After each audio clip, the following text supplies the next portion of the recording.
question and clarification about my question about the reincarnation of the elephant. If it's one king who did something and was reincarnated into an elephant, are all elephants then the reincarnation of the same elephant who was the king who did the bad thing? Right, yeah, because he was the father elephant, okay? The first elephant, that's how he's supposed to have come into existence. And all the elephants that you see today are descendants of that elephant, who himself is a transformed or reincarnated human, according to these Khurafati narrations in the sources. Transformation, Moskh. What is it? Think of Moskh as a supernatural transformation where someone is physically changed into a worse or uglier form, often as a punishment. This idea comes from both linguistic sources and Islamic narrations. There are about 50 Hadeeth, which are considered an abundance of narrations in Volume 24 of Wasail al-Shia, condemning the consumption of masukh animals. Linguistic explanation. The word moskh refers to transforming someone into a degraded or repulsive shape. For example, in some traditions, people were transformed into apes or swine as a divine punishment. In Islamic narrations, certain sinners were transformed into animals. These individuals didn't just live on, they were annihilated after 3 days and left no descendants. So, unlike regular animals, these transformed animals did not exist before transformation, nor did they live more than 3 days after their transformation, a unique phenomenon directly tied to divine punishment due to specific sins and isn't a normal occurrence, but a severe consequence of disobedience, as emphasized in the following verses.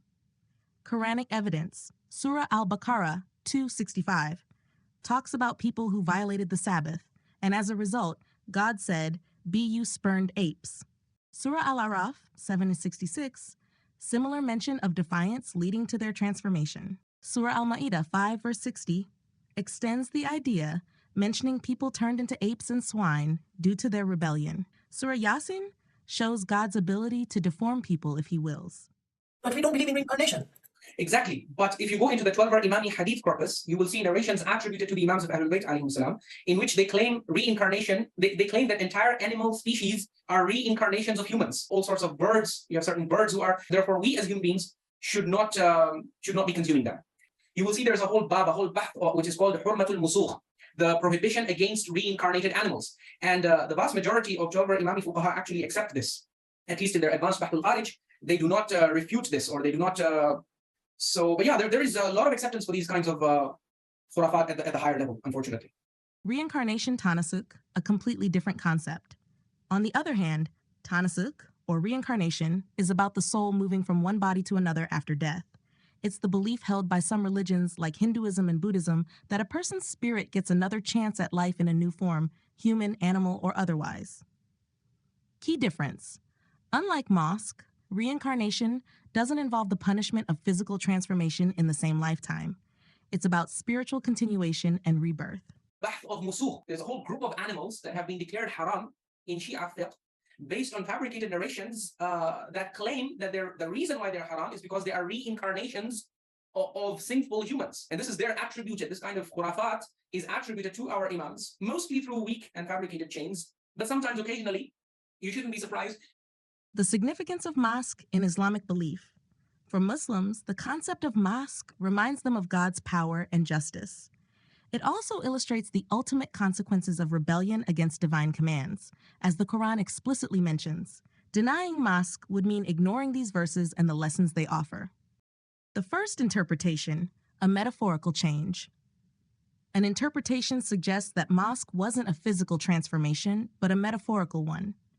Here's how they explain it. These Israelites behaved immorally, like monkeys and pigs, refusing to correct their ways.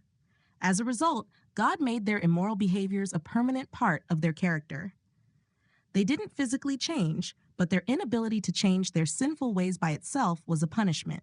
The second interpretation, a physical transformation without loss of humanity. This is the most commonly accepted explanation. God physically transformed these sinners so their faces resembled those of monkeys and pigs. Despite their external transformation, they remained human internally. They could still feel pain, humiliation, and the weight of their punishment. Why? If they had been transformed entirely and lost their human nature, they wouldn't have been able to feel the punishment of humiliation intended as a lesson. These transformed individuals lived for only 3 days before their total annihilation, leaving no descendants.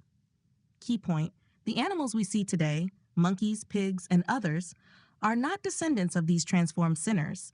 They existed before and after the transformation and extinction of the sinners described in the Islamic texts.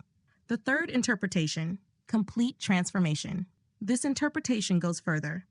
The sinners were entirely transformed into monkeys and pigs, both physically and spiritually. They lost all human characteristics, becoming indistinguishable from actual animals. This complete transformation was a severe warning and lesson for others, showing that their immoral behavior could lead to a total loss of humanity. What do these interpretations teach us? God's power is limitless. The Quran emphasizes that nothing is beyond God's power.